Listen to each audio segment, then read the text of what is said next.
ಎಲ್ಲರೂ ದಯವಿಟ್ಟು ಆ ಕಡೆ ಈ ಕಡೆ ತಿರುಗದೆ. ಇನ್ನೊಂದು ವಿಷಯ, ಫೋನ್ ಫ್ಲೈಟ್ ಮೋಡನ್ನ ಇಡ್ರಿ, ಸೈಲೆಂಟನ್ನು ಮಾಡಿರಿ. 3 ಗಂಟೆ ಆದಮೇಲೆ ಎಲ್ಲ ಮಿಸ್ಡ್ ಕಾಲ್ ನೋಡಿಕೊಂಡು ಮಾತಾಡ್ರಿ.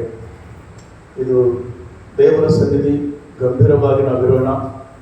ದೇವರ ಸನ್ನಿಧಿಗೆ ನಾವು ಪ್ರಾಮುಖ್ಯತೆಯನ್ನು ಕೊಡೋಣ. ದೇವರನ್ನು ಆಶೀರ್ವದಿಸಲಿ. ಸಂತೋಷಕ್ಕೆ ಸಮಯವು ಕೊಡಲ್ಪಡುತ್ತದೆ. ದೇವರ ನಾಮಕ್ಕೆ ಸ್ತೋತ್ರವಾಗಲಿ. ನಾವು ಚಿಕ್ಕದಾಗಿ ಪ್ರಾರ್ಥನೆ ಮಾಡಿ ನಾವು ವಾಕ್ಯವಾಗಿ ಹೋಗೋಣ. ಸ್ತೋತ್ರ ಸ್ತೋತ್ರ ಸ್ತೋತ್ರ ಸ್ತೋತ್ರ ಸ್ತೋತ್ರ ಸ್ವಾಮಿ. ಉನ್ನತ ಸ್ಥಾನದಲ್ಲಿ ವಾಸವಾಗಿರುವ ನಿಮ್ಮ ತಂದೆಯಾದ ದೇವರೇ, ನಾಮಕ್ಕೆ ಸ್ತೋತ್ರವಾಗಲಿ ಸ್ವಾಮಿ.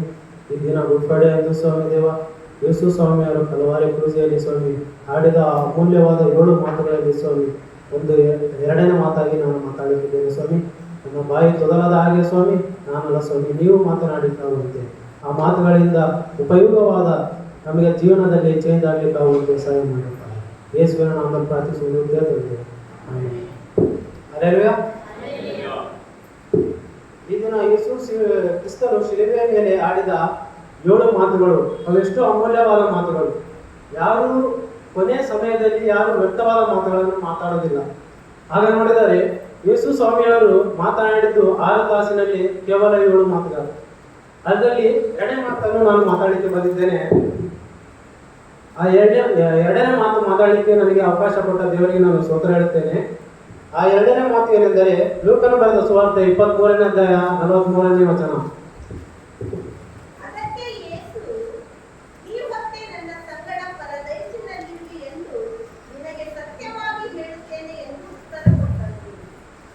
ನೋಡೋದಾದರೆ ಈ ಒಂದು ಮಾತು ರಕ್ಷಣೆ ಮಾತಾಗಿದೆ. ಪ್ರೇರೆಯಲ್ಲಿ ಇಲ್ಲಿ ದೇವರು ಒಬ್ಬರಿಗೆ ಪ್ರಾಮಿಸ್ ಅನ್ನು ಮಾಡುತ್ತಿದ್ದಾರೆ. ನೀನು ಇವತ್ತೇ ನನ್ನ ಸಂಗಡ ಪರದೇಶದಲ್ಲಿ ಇರುವೆ, ಅದು ಸತ್ಯವಾಗಿ ಹೇಳುತ್ತೇನೆ ಅಂತಂದು ದೇವರಿಗೆ ಹೇಳ್ತಿದ್ದಾರೆ. ಇವತ್ತೇ ಅಂದ್ರೆ ಇವತ್ತೇ, ನೆಕ್ಸ್ಟ್ ಬರೋ ದಿನಗಳಲ್ಲ, ಮುಂದಿನ ವರ್ಷ ಅಲ್ಲ, ಏನಲ್ಲ, ಇವತ್ತೇ. ಆದರೆ ಇಂಥ ಒಂದು ದೊಡ್ಡ ಒಂದು ಆಶೀರ್ವಾದ, ರಕ್ಷಣೆ ಹೊಂದುವುದಂದ್ರೆ ಒಂದು ದೊಡ್ಡ ಆಶೀರ್ವಾದ. ಈ ಒಂದು ಆಶೀರ್ವಾದ ಯಾರಿಗೆ ಕೊಡ್ತಿದ್ದಾರೆ? ದೇವರು ಯಾರಿಗೆ ಹೇಳ್ತಿದ್ದಾರೆ? ಆ ಕಲ್ವಾರಿ ಪೂಜೆಯಲ್ಲಿ ನಿಂತು ಯಾರಿಗೆ ಹೇಳ್ತಿದ್ದಾರೆ ಅಂತ ನಾವು ನೋಡೋದಾದರೆ, ಈ ಒಂದು ಸನ್ನಿವೇಶ ನಡೆದಿದ್ದು ಒಂದಿಬ್ಬರು ಕಳ್ಳರು ಯೇಸು ಸ್ವಾಮಿ ಮಿತ್ರ, ಆ ಮೂವರಿನಲ್ಲಿ ನಡೆದಂತ ಇದೊಂದು ಘಟನೆ. ಯೇಸು ಸ್ವಾಮಿಯವರು ಯಾಕೆ ಆ ಕಳ್ಳನಿಗೆ ಇಂಥ ದೊಡ್ಡ ರಕ್ಷಣೆ ಕೊಟ್ಟರು? ಯಾಕೆ ಆ ಪಾಪನು ಏನು ಮಾಡಿದನು? ಆ ಕಳ್ಳನು ಮಾಡಿದ್ದು ಪಾಪನೇ. ಆದ್ರೆ ಅಂಥದವನು ಏನು ಮಾಡಿದನು ದೇವರು ಇಂಥ ಒಂದು ರಕ್ಷಣೆ ಕೊಡ್ಲಿಕ್ಕೆ? ರೋಮನ್ ಸಂಘದಲ್ಲಿ ನಾವು ನೋಡೋದಾದರೆ ಶಿಲುಬೆಗೆ ಏರಿಸುವುದು ಅದು ದೊಡ್ಡ ಒಂದು ಶಿಕ್ಷೆ. ಅದು ನಮ್ಮ ಸಣ್ಣ ಪುಟ್ಟ ಕಳ್ಳತನ ಮಾಡಿದವರು ಯಾರಿಗೂ ಅಂತ ಶಿಕ್ಷೆ ಕೊಡುವುದಿಲ್ಲ. ಏನೋ ಸಣ್ಣ ಪುಟ್ಟ ಶಿಕ್ಷೆ ಮಾಡಿದವರಿಗಾದ್ರೆ ಸ್ವಲ್ಪ ಹೊಡೆದು ಬಿಡೋದು ಏನೋ ಒಂದು ಮಾಡ್ತಾರೆ.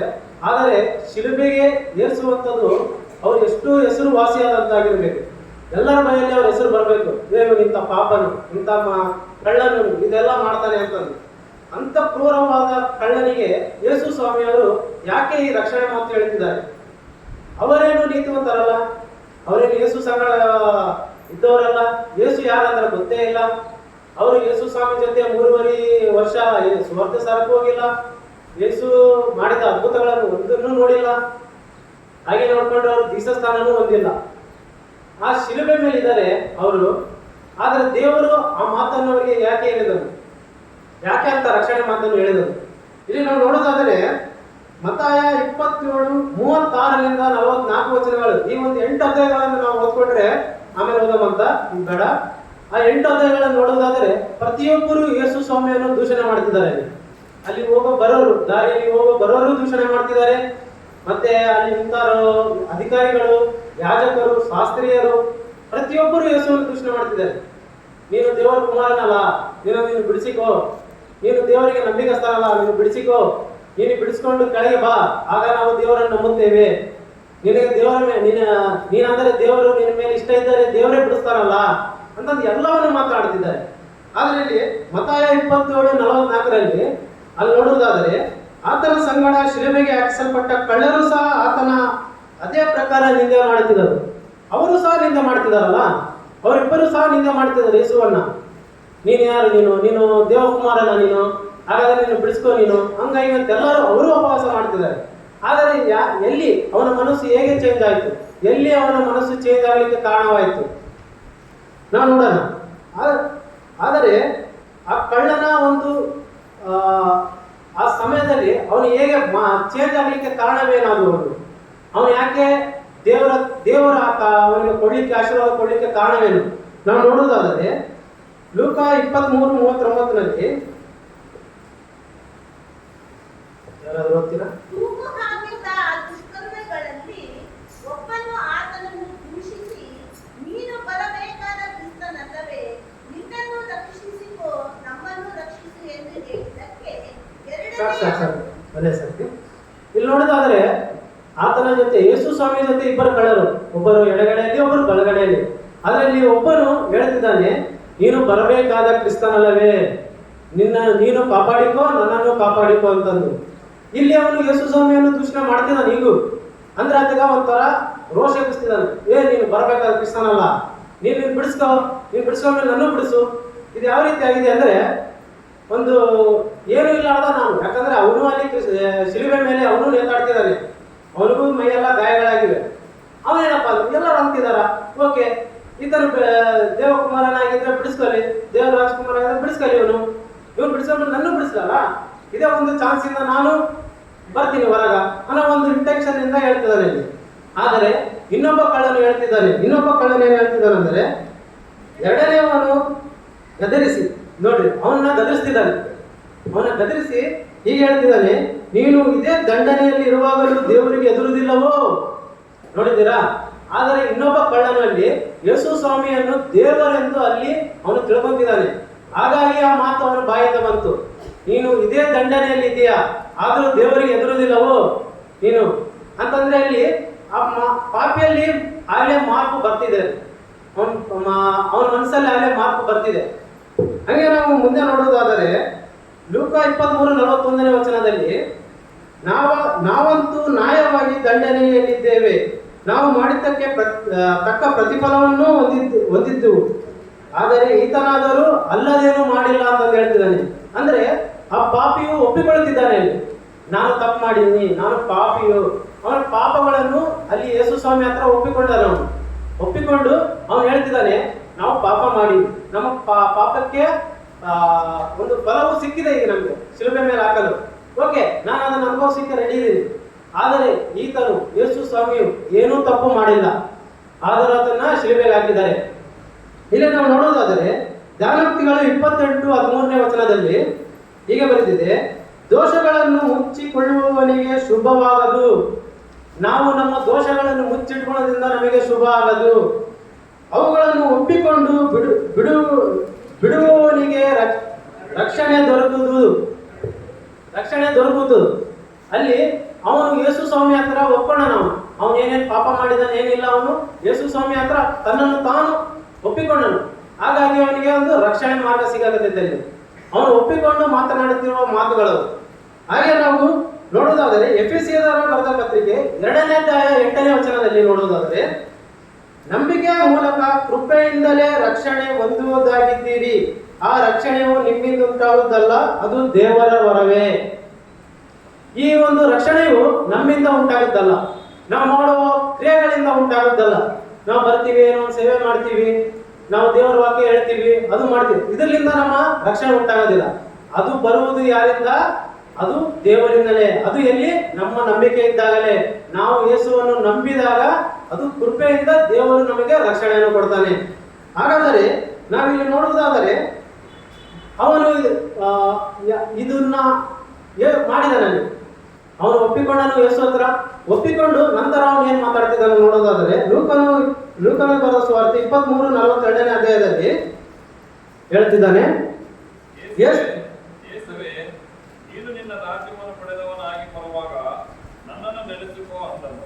ನೋಡಿ ಪ್ರಿಯರೇ, ಇಲ್ಲಿ ಅವನ ಯೇಸು ಸ್ವಾಮಿ ಒಂದು ಪ್ರಾರ್ಥನೆ ಮಾಡ್ತಿದ್ದಾನೆ. ಅವನು ಇಲ್ಲಿ ಆರ್ಡರ್ ಹಾಕ್ತಿಲ್ಲ, ಯೇಸು ಸ್ವಾಮಿ ನೀನು ನಿನ್ನ ರಾಜ್ಯವನ್ನು ಪಡೆದವನಾದ ಮೇಲೆ ನನ್ನನ್ನು ಕರ್ಕೊಂಡು ಹೋಗು ಅಂತಂದು ಒಂದು ಆಟಿಟ್ಯೂಡ್ ಇಂದ ಹೇಳ್ತಿಲ್ಲ. ಅಲ್ಲಿ ಅವನು ತಗ್ಗಿಸಿಕೊಂಡವನಾಗಿ ಯೇಸುವಿಗೆ ಪ್ರಾರ್ಥನೆ ಮಾಡ್ತಿದ್ದಾನೆ, ದೇವರೇ ಯೇಸುವೆ, ನೀನು ನಿನ್ನ ರಾಜ್ಯವನ್ನು ಪಡೆದವನಾಗಿ ಬಂದಾಗ ನನ್ನನ್ನು ನೆನೆಸ್ಕೋಪ್ಪ. ಕರ್ಕೊಂಡೋಗಂತ ಕೇಳಿಲ್ಲ, ಜಸ್ಟ್ ನೆನೆಸಿಕೋ ಅಂತಂದ.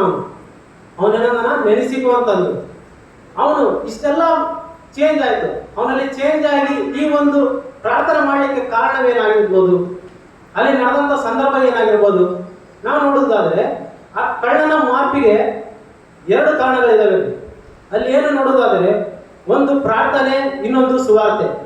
ಎರಡು ಮಾರ್ಗಗಳು ಅವನ ಒಂದು ಹೃದಯವನ್ನು ಬದಲಾಯಿಸಿದೆ. ಮೊದಲನೇದಾಗಿ ಪ್ರಾರ್ಥನೆ ನೋಡುವುದಾದರೆ, ಲೂಕನ ಬರೆದ ಸುವಾರ್ತೆ 23ನೇ ಅಧ್ಯಾಯ 34ನೇ ವಚನದಲ್ಲಿ ಯೇಸು ಸ್ವಾಮಿಯವರು ಪ್ರಾರ್ಥನೆ ಮಾಡ್ತಿದ್ದಾರೆ. ಮೊದಲನೇ ಮಾತು, ಆಗ ಯೇಸು, ತಂದೆಯೇ ಅವರಿಗೆ ಕ್ಷಮಿಸು, ತಾವು ಏನು ಮಾಡುತ್ತಿರುವುದೆಂಬುದನ್ನು ಅರಿಯರು ಎಂದು ಅಂದರು. ಸೊ ಅಲ್ಲಿ ಯೇಸು ಸ್ವಾಮಿಯವರು ಪ್ರೇಯರ್ ಮಾಡ್ತಿದ್ದಾರೆ, ತನ್ನ ತಂದೆಗೆ ಹೇಳ್ತಾ ಇದ್ದಾರೆ, ಇವ್ರು ಏನ್ ಮಾಡ್ತಿದ್ದಾರೋ ಇವ್ರು ಅರಿಯರು, ಸೊ ಇವರನ್ನು ಕ್ಷಮಿಸು ಅಂತಂದು. ಸೊ ಆ ಕಳ್ಳನು ನೋಡ್ತಿದ್ದಾನೆ.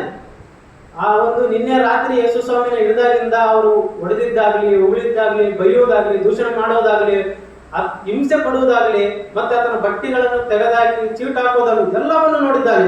ಮತ್ತೆ ಏನೆಲ್ಲ ದೂಷಣೆ ಮಾಡ್ತಾನೆ, ನೀನು ಬೆಳೆದು ಬಾ, ನಮ್ಮನ್ನು ಕಾಪಾಡು, ಅದು ಎಲ್ಲವನ್ನು ಹೇಳ್ತಿದ್ದಾರೆ. ಅದನ್ನೆಲ್ಲ ಆ ಕಳ್ಳನು ನೋಡ್ತಾ ಇದ್ದಾನೆ. ಆದರೆ ಯೇಸು ಸ್ವಾಮಿ ಏನೂ ಅವರಿಗೆ ಉತ್ತರ ಕೊಡಲಿಲ್ಲ. ಅದರ ಬದಲಾಗಿ ಒಂದೇದಾಗಿ ಪ್ರಾರ್ಥನೆ ಮಾಡಿದ, ತಂದೆ ಅವರನ್ನು ಕ್ಷಮಿಸುವಂತಂದು. ಆ ಒಂದು ಮಾತು ಆ ಕಳ್ಳನಲ್ಲಿ ಒಂದು ಮಾರ್ಪು ಬಂತದೆ. ಆ ಕಳ್ಳನಿಗೆ ಮಾರ್ಪು ಬಂದು ಅವನು ಮಾಡಿದ ಪ್ರಾರ್ಥನೆ ಅದು, ನನ್ನನ್ನು ನೆನೆಸಿಕೋ ಅಂತಂದು. ನೀನು ಪರದೇಶಿನಲ್ಲಿ ನಿನ್ನ ರಾಜ್ಯವನ್ನು ಕಂಡಾಗ, ನೀವು ನಿಮ್ಮ ರಾಜ್ಯವನ್ನು ಪಡೆದವರು ಬಂದಾಗ ನನ್ನನ್ನು ನೆನೆಸಿಕೋ ಅಂತಂದು. ಹಾಗಾದ್ರೆ ಇನ್ನೊಂದು ನೋಡುವುದಾದರೆ, ಮತ್ತಾಯನು ಬರೆದ ಸುವಾರ್ತೆ 27:37ನೇ ಅಧ್ಯಾಯದಲ್ಲಿ, ಇದಲ್ಲದೆ ಆತನ ಮೇಲೆ ತೂಗು ಹಾಕಿದ ಅಪರಾಧವನ್ನು ಬರೆದು ಆತನ ತಲೆಯ ಮೇಲ್ಗಡೆ ಹಚ್ಚಿದ್ದರು. ಅದೇನೆಂದರೆ, ಇವನು ಯೇಸು ಯೆಹೂದ್ಯರ ಅರಸನು ಎಂಬುದು. ನೋಡಿದ್ದೀರಾ, ಆತನ ಯೇಸು ಸ್ವಾಮಿಯ ತಲೆ ಮೇಲೆ ಒಂದು ಸುವಾರ್ತೆ ಬರೆದಿದ್ದಾರೆ, ಈತನು ಯೆಹೂದ್ಯರ ಅರಸನು.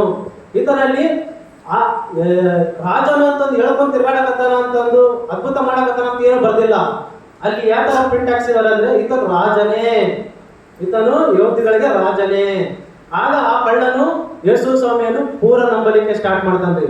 ಅವನು ಪೂರ ನಂಬಿಸ್ತ ಅವನು ಸ್ಟಾರ್ಟ್ ಮಾಡಿದಾಗ ಯೇಸು ಸ್ವಾಮಿ ಹತ್ರ ಬೇಡಿಕೊಂಡಿದ್ದೇ ಇದು, ನೀನು ನಿನ್ನ ರಾಜ್ಯವನ್ನು ಪಡೆದವನು ಬಂದಾಗ ನನ್ನನ್ನು ನಿಲ್ಲಿಸಿಕೋ ಅಂತ.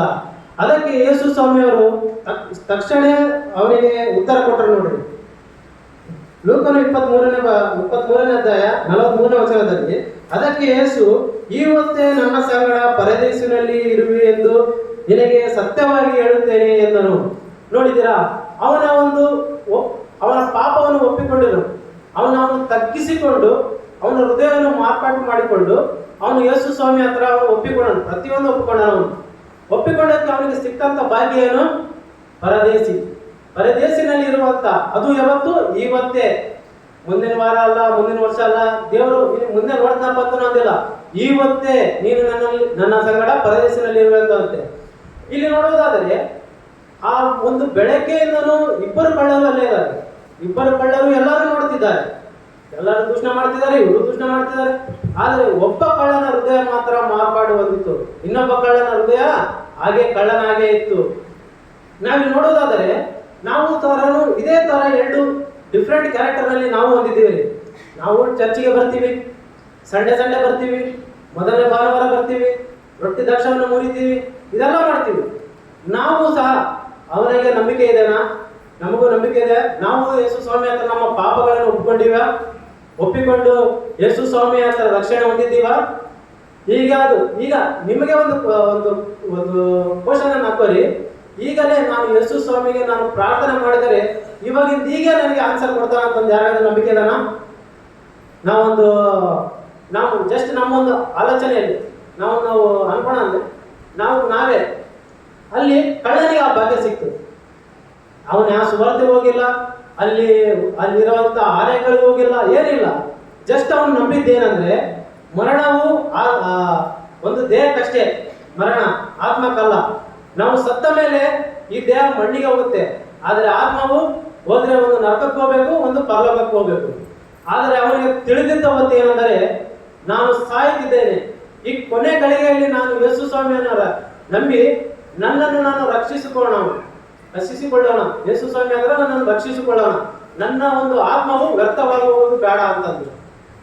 ಸೊ ಇದೇ ಬಾರಿ ನಾವು ಯೇಸು ಸ್ವಾಮಿ ಹತ್ರ ನಮ್ಮನ್ನು ನಾವು ಅರ್ಪಿಸಿಕೊಂಡಾಗ, ನಮ್ಮ ತಪ್ಪುಗಳನ್ನು ಒಪ್ಪಿಕೊಂಡು ಯೇಸುವಿನ ಹತ್ರ ನಾವು ಹೇಳ್ಕೊಂಡಾಗ, ಯೇಸು ಸ್ವಾಮಿ ಅವರು ನಮ್ಮನ್ನು ಖಂಡಿತ ಕ್ಷಮಿಸ್ತಾನೆ, ನಮಗೆ ರಕ್ಷಣೆ ಕೊಡ್ತಾನೆ. ಯೇಸು ಸ್ವಾಮಿಯು ನೀನ್ ಏನ್ ತಪ್ಪು ಮಾಡಿ ಅಂತ ಕೇಳೋದಿಲ್ಲ. ಯೇಸು ಸ್ವಾಮಿಯವರು ತಪ್ಪಿ ಹೋದ ಮಗನ ಬಗ್ಗೆ ಹೇಳ್ತಾರೆ. ಆ ಒಂದು ಸ್ಟೋರಿಯಲ್ಲಿ ನೋಡೋದಾದರೆ ಮಗನು ಏನೆಲ್ಲ ಮಾಡ್ತಾನೆ, ಏನೆಲ್ಲ ಮಾಡಿ ಲಾಸ್ಟಿಗೆ ಹಂದಿಗಳನ್ನು ಮೇಯಿಸಲಿಕ್ಕೆ ಇದು ಮಾಡ್ತಾನೆ, ಅವು ತಿನ್ನಂತ ಆಹಾರವನ್ನು ತಿಂತಾನೆ. ತಿರುಗಿ ಬರುವಾಗ ತಂದೆ ಓಡಿ ಹೋಗಿ ಅಪ್ಪಿಕೊಂಡು ಪ್ರೀತಿ ಕೊಡ್ತಾನೆ. ಮಾತ್ರ ನೀನು ಹಣವನ್ನು ಏನು ಮಾಡಿದಿ, ಇಷ್ಟು ದಿನ ಎಲ್ಲಿದ್ದೆ ಅಂತ ಕೇಳೋದಿಲ್ಲ. ಪ್ರೀತಿಯಿಂದ ಅಪ್ಪಿಕೊಂಡು ಅವನಿಗಾಗಿ ರಾತ್ರಿ ಒಂದು ಭೋಜನವನ್ನು ಸಿದ್ಧಪಾಠ ಮಾಡ್ತಾನೆ. ಇದೇ ಪ್ರಕಾರ ನಮ್ಮ ಯೇಸು ಸ್ವಾಮಿನು ನಾವು ನಮ್ಮ ಪಾಪಗಳನ್ನು ಒಪ್ಪಿಕೊಂಡಾಗ ಆತನು ಸಹ ನಮ್ಮನ್ನು ಪ್ರೀತಿಯಿಂದ ಅಪ್ಪಿಕೊಳ್ತಾನೆ. ಆತನು ನಮ್ಮ ಪ್ರೀತಿಯಿಂದ ಅಪ್ಪಿಕೊಂಡು ನಮಗೆ ರಕ್ಷಣೆಯನ್ನು ಕೊಡ್ತಾನೆ. ನಾವು ಈ ದಿನನೂ ಯೇಸು ಸ್ವಾಮಿ ನಮಗೂ ಹೇಳಬಹುದು, ದೇವ ನೀವು ನನ್ನ ಸಂಗಡ ಪರದೇಶದಲ್ಲಿ ನೀವು ಇರ್ತೀರಿ ಅಂತಂದು. ಅದಕ್ಕೆ ನಾವು ಪಾತ್ರರ? ನಮ್ಮನ್ನು ನಾವು ಪರೀಕ್ಷೆ ಮಾಡಿಕೊಳ್ಳೋಣ. ನಾವು ಅದಕ್ಕೆ ಪಾತ್ರರ? ನಾವು ನೀತಿವಂತರಾಗಿ ಬದುಕ್ತಿದ್ದೇವಾ? ನಮ್ಮನ್ನು ನಾವು ಇದನ್ನು ಹೇಳ್ಕೊಳ್ಳೋಣ. ನಾವು ಇಷ್ಟು ದಿನ ನೀತಿವಂತರಾಗಿಲ್ಲ ಅಂದ್ರೆ ಈ ಗಳಿಗೆ ಒಂದು ಇದೊಂದೇನು, ಈ ಒಳ್ಳೆ ಗಳಿಗೆ ಇದು. ಇವಾಗೂ ಏನು ಸಮಯ ಮಿಂಚಿ ಹೋಗಿಲ್ಲ. ನಾವು ಈ ದಿನ ಯೇಸು ಸ್ವಾಮಿಯ ನಮ್ಮ ಹೃದಯವನ್ನು ಅರ್ಪಿಸಿ ಕೊಡುವುದಾದರೆ, ನಮ್ಮ ಪಾಪಗಳನ್ನು ಒಪ್ಪಿಕೊಂಡು ಯೇಸುವನ್ನು ನಾವು ಅಂಗೀಕಾರ ಮಾಡುವುದಾದರೆ, ಆ ನಂಬಿಕೆಯಿಂದ ನಾವು ಮಾಡುವುದಾದರೆ ಯೇಸುವಿನ ರಕ್ಷಣೆ ನಮಗೂ ಸಿಗಲಿಕ್ಕೆ ಅದು ದೇವರು ಇಷ್ಟಪಡ್ತಾನೆ. ನೀನು ನನ್ನ ಸಂಗಡ ಪರದೇಶದಲ್ಲಿ ಇರುವೆ ಅಂತಂದು. ಆದರೆ ನಾನು ಒಂದು ಎಕ್ಸಾಂಪಲ್, ಚಿಕ್ಕ ಒಂದು ಎಕ್ಸಾಂಪಲ್ ಕೊಡ್ತೇನೆ. ಕೃಪೆ ಅನ್ನೋದು ಎಲ್ಲರಿಗೂ ಇರ್ತದೆ, ಪ್ರತಿಯೊಬ್ಬರಿಗೂ ಇರ್ತದೆ. ಅದನ್ನು ಪಡೆದುಕೊಳ್ಳಬೇಕಷ್ಟೇ. ನಾವು ಪಡೆದುಕೊಳ್ಳಬೇಕು. ಪಡೆದುಕೊಳ್ಳಕ್ಕೆ ನಾವು ಯಾವ ತರ ಸಿದ್ಧರಾಗ್ತೀವಿ ಅದಕ್ಕೆ. ಯಾಕಂದ್ರೆ ನಾವು ಈಗ ಬರ್ತಿರೋ 10 days ನಲ್ಲಿ ಇದೀವಿ. ದೇವರ 2ನೇ ಕಮಿಂಗ್ ಬರ್ತಿದೆ. ಅದಕ್ಕೆ ನಾವು ಸಿದ್ಧರಾಗಬೇಕು. ದೇವರು ಯಾವಾಗ ಬರ್ತಾನೆ ಹೇಳಕ್ಕಾಗಿಲ್ಲ. ನೀನು ಸಿದ್ಧರಾಗಿಲ್ಲ ಅಂದ್ರೆ ನೀನು ಹೋಗೋದು ನರಕಕ್ಕೆ. ಆದರೆ ಯೇಸುವಿಗೆ ಅದು ಇಷ್ಟ ಇಲ್ಲ, ಯೇಸು ಸ್ವಾಮಿಗೆ ಅದು ಇಷ್ಟ ಇಲ್ಲ. ಪ್ರತಿಯೊಬ್ಬರು ಆತನ ಸಂಗಡ ಪರಲೋಕಕ್ಕೆ ಹೋಗಬೇಕಂತಂದ್ರು. ಸೊ ಪ್ರತಿಯೊಬ್ಬರಿಗೆ ಕೃಪೆಯನ್ನು ಇರ್ತದೆ. ಅದು ಯೇಸು ಸ್ವಾಮಿಯಿಂದಲೇ ದೊರಕುದು. ಅದು ನಂಬಿಕೆ ಇಟ್ಟಾಗಲೇ. ನಾವು ಯೇಸು ಸ್ವಾಮಿಯನ್ನು ನಂಬಿದಾಗ ಮಾತ್ರಲೇ, ಆತನ ಪೂರ ಮನಸ್ಸಿನಿಂದ ನಂಬಿದಾಗಲೇ ನಮಗೆ ಅದು ಸಿಗೋದು. ಇನ್ನೊಂದು ಲಾಸ್ಟ್ ಮಾತೇಳಿ ನಾನು ವಾಕ್ಯವನ್ನು ನಾನು ಮುಗಿಸ್ತೇನೆ. ಪರದೇಶ ಅಂದರೆ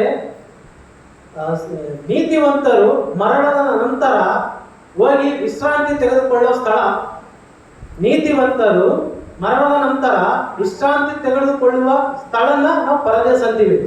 ಯೇಸು ಸ್ವಾಮಿಯವರು ಮೊದಲದೇ ಅವರು ಉಸಿರು ಬಿಟ್ಟರು, ಹೋಗಿ ಆಮೇಲೆ ಕಳ್ಳರ ಸತ್ತ ಮೇಲೆ ಆತನನ್ನು ಪರದೇಶಿಗೆ ತಗೊಂಡೋದ್ರು. ಇಲ್ಲಿ ನಾವು ನೋಡೋದಾದ್ರೆ ಇಬ್ಬರು ಕಳ್ಳರು ನೋಡ್ರಿ, ಒಬ್ಬನು ಚೇಂಜ್ ಆದ, ಒಬ್ಬನು ಚೇಂಜ್ ಆಗಲಿಲ್ಲ. ಅವರು ಒಂದು ಡಿಫ್ರೆನ್ಸ್ ನೋಡಿ ಎಲ್ಲವೂ ನೋಡ್ತಿದ್ದಾರೆ. ಅವರು ಯೇಸು ಏನೇನು ಹಿಂಸೆ ಪಡ್ತಿದ್ದಾರೆ ಎಲ್ಲ ನೋಡ್ತಿದ್ದಾರೆ, ಕ್ರೆಡಿಟ್ ಎಲ್ಲವೂ ನೋಡ್ತಿದ್ದಾರೆ. ಆದರೆ ಒಬ್ಬನ ಹೃದಯ ಮಾರ್ಪಾಡಿದ್ದು, ಇನ್ನೊಬ್ಬ ಹೃದಯ ಮಾರ್ಪಾಡಿಲ್ಲ. ಈಗ ನಾವು ಇದೇ ಸಮಯದಲ್ಲಿ ನಮ್ಮ ಹೃದಯ ಸಹ ಯೇಸುವಿಗೆ ಕೊಟ್ಟು ನಾವು ಅದಕ್ಕೆ ಸಮರ್ಪಣೆ ಮಾಡ್ಕೊಳ್ಳೋಣ. ದೇವ ಒಂದು ಚಿಕ್ಕ ಪ್ರಾರ್ಥನೆ ಮಾಡಿ ನಾವು ಈ ವಾಕ್ಯವನ್ನು ಮುಗಿಸೋಣ. ಸ್ತೋತ್ರ ಸ್ತೋತ್ರ ಸ್ತೋತ್ರ ಸ್ತೋತ್ರ ಸ್ತೋತ್ರ ಸ್ವಾಮಿ. ದೇವ ಈ ಒಂದು ಸಮಯದಲ್ಲಿ ಸ್ವಾಮಿ ನಾವು ಪಾಪಿಗಳಾಗಿದ್ದೀವಪ್ಪ.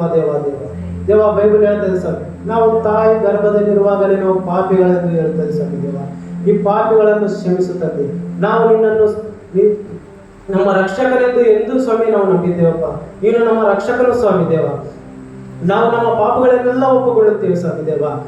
ನೀನು ಆಶೆ ಪಡ್ತಿದ್ದೇವ ನನ್ನ ಮಕ್ಕಳು ಸಹ ನಿತ್ಯ ಮಾರ್ಗದಲ್ಲಿ ನಡೆದು ಸ್ವಾಮಿ ನನ್ನ ಸಂಗಡ ಪರದೇಶದಲ್ಲಿ ಬರ್ಲಿಕ್ಕಾಗುತ್ತೆ ನೀನು ಸ್ವಾಮಿ ಆಸೆ ಪಡ್ತೀಯಪ್ಪ. ನಾವು ಅದರ ಪ್ರಕಾರ ಜೀವನ ಮಾಡ್ಲಿಕ್ಕಾಗುತ್ತೆ, ಸತ್ಯದ ಪ್ರಕಾರ ಜೀವನ ಮಾಡ್ಲಿಕ್ಕಾಗುತ್ತೆ ಸ್ವಾಮಿ. ನಮ್ಮನ್ನು ನಾವು ನಿಮಗೆ ಒಪ್ಪಿಸಿಕೊಳ್ಳುತ್ತೇವಪ್ಪ. ನಮ್ಮ ಹೃದಯಗಳು ಸ್ವಾಮಿ ಚೇಂಜ್ ಮಾಡಿ ಸ್ವಾಮಿ. ಈ ಸಮಯದಲ್ಲಿ ಎಲ್ಲರೂ ಪ್ರಾರ್ಥನೆ ಮಾಡಿಕೊಳ್ಳಿ. ಆ ದೇವರಿಗೆ ನಿಮ್ಮನ್ನು ನೀವು ಒಪ್ಪಿಸಿಕೊಳ್ಳಿದ್ದೇವ. ಪ್ರತಿಯೊಬ್ಬರು ಸ್ವಾಮಿ ನಿಮ್ಮ ಒಂದು ಅಗ್ನಿಯ ಅಭಿಷೇಕವನ್ನು ಇಲ್ಲಿ ಸುರಿಸಿರಪ್ಪ. ಎಲ್ಲರನ್ನು ಸ್ವಾಮಿ ನೀನು ಆಶೀರ್ವದಿಸಪ್ಪ. ಅವರಿಗೆ ರಕ್ಷಣೆ ಮಾರ್ಗವನ್ನು ಕೊಡಪ್ಪ. ನಿನಗೆ ಸ್ತೋತ್ರ ಸ್ವಾಮಿ. ಪ್ರತಿಯೊಬ್ಬರನ್ನು ಮುಟ್ಟಪ್ಪ. ನಿನಗೆ ಸ್ತೋತ್ರ ಸ್ವಾಮಿ. ಈ 2ನೇ ಮಾತುಗಳಿಂದ ಸ್ವಾಮಿ ನೀವು ಆ ಶಿಲುಬೆಯಲ್ಲಿ ಮಾತನಾಡಿದ ಆ 2ನೇ ಮಾತಿನ ಒಂದು ಅರ್ಥವನ್ನು ಸ್ವಾಮಿ ಸಂಪೂರ್ಣವಾಗಿ ಸ್ವಾಮಿ ನಾವು ಅರ್ಥ ಮಾಡಿಕೊಳ್ಳ ಹಾಗೆ ಸ್ವಾಮಿ ನಾನು ಹೇಳಿದ್ದೇನೆ ಅಂತ ನಾನು ಅನ್ಕೊಳ್ತೀನಿ ಸ್ವಾಮಿ. ಇದರಿಂದ ಮಾರ್ಪು ಹೊಂದಿರುವುದಕ್ಕಾಗಿ ನಿನಗೆ ಮಹಿಮೆ ತರಲಿಕ್ಕಾಗುವಂತೆ ಸ್ವಾಮಿ ಆಶೀರ್ವಾದ ಮಾಡಪ್ಪ. ನಿನಗೆ ಸ್ತೋತ್ರ ಸ್ವಾಮಿ. ಯೇಸುವಿನ ನಾಮದಲ್ಲಿ ಪ್ರಾರ್ಥಿಸುವಂತಿದ್ದೇವೆ ತಂದೆ. ಆಮೆನ್.